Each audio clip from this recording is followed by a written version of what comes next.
बंधुओं, बहुत बहुत स्वागत है आपका कहानियों के सीरीज में। आज 32वीं कहानी, खुशी। आइए सुनाता हूँ आपको अपने लिखी इस कहानी को। ठीक है, जरूर सुनिए और बिल्कुल सुनिए। आइए सुनाता हूँ। खुशी कितनी हो सकती है अगर हम नाप सके तो? कितना ही वजन हो सकता है उसका? अच्छा, ये सब बात की बात है। इस विषय पर गहरे चिंतन के साथ साथ एक गहरा मंथन हो सकता है ना? खैर, आज के बाद अगले 2 दिन तक छुट्टी है।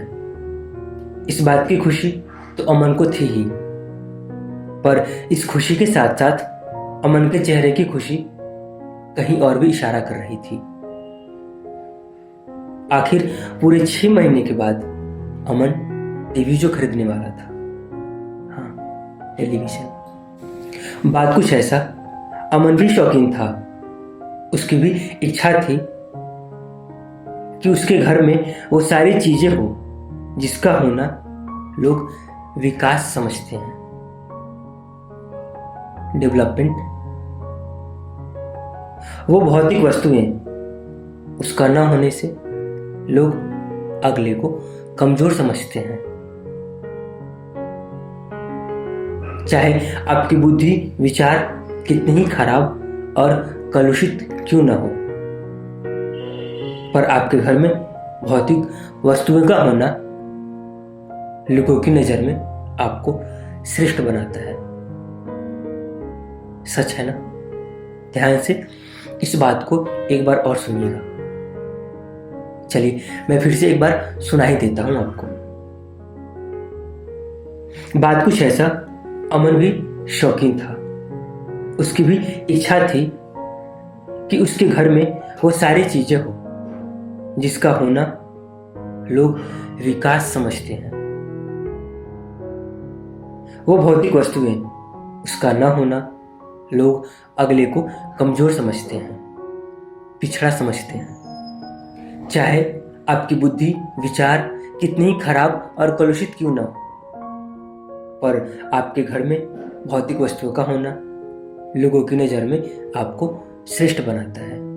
अमन की पगार कुछ खास थी नहीं, इतनी तो बिल्कुल भी नहीं थी कि वो घर के खर्चे के साथ साथ एक टीवी खरीद सके। पर पिछले 6 महीने से अमन ने अपने खर्चे को सीमित कर दिया था।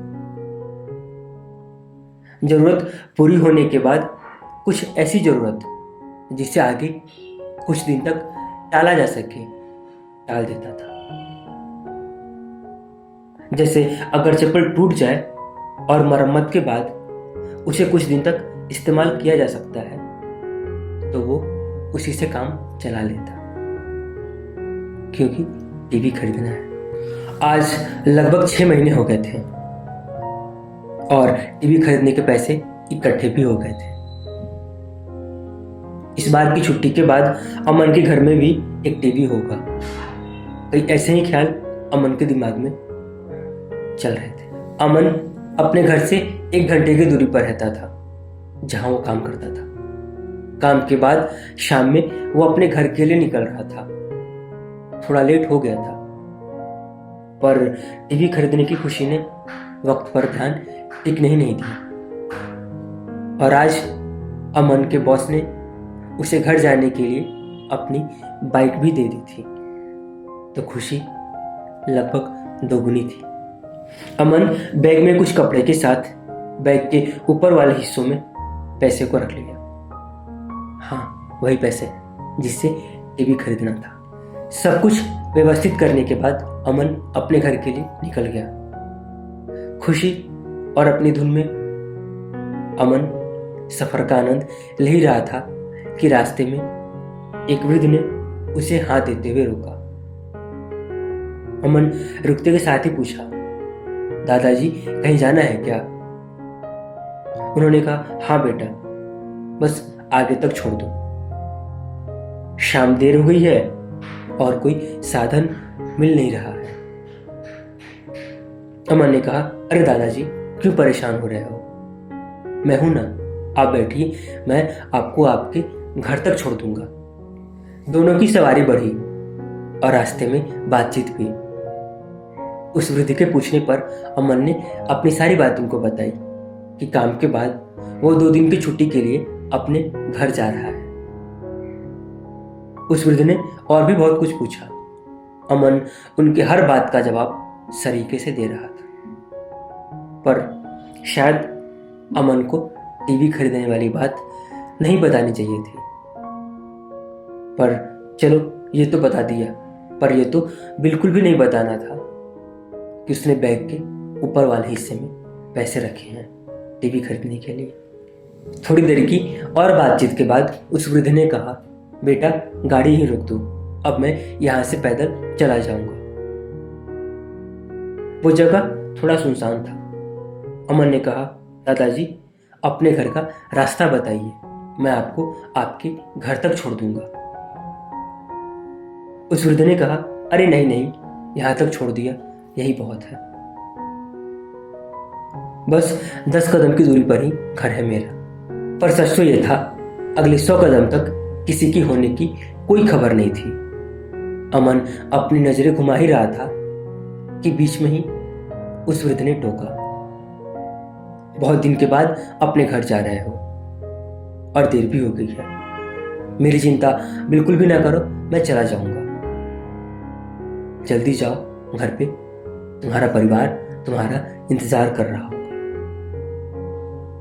अमन ने कहा, ठीक है दादाजी, तब मैं निकलता हूं। और अमन अपने रास्ते हो लिया।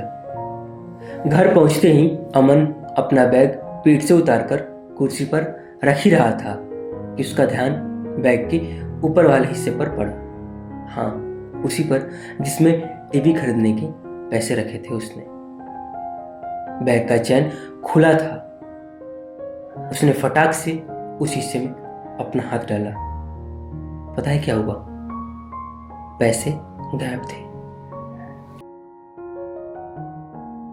कहानी हो गई पूरी। करना आपको क्या है, आपको पता है। बिल्कुल कमेंट करिए और बताइए कैसे लगी आपको मेरी लिखी कहानी खुशी।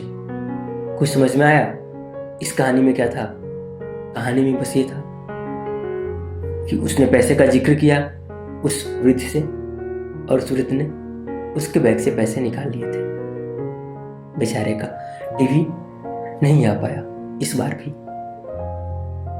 तो बस यही थी कहानी। कैसे लगी आपको मेरी लिखी कहानी? और बिल्कुल कमेंट करिए और बताइए। तब तक के लिए आपका बहुत बहुत धन्यवाद कार्यक्रम देखने के लिए और पसंद करने के लिए।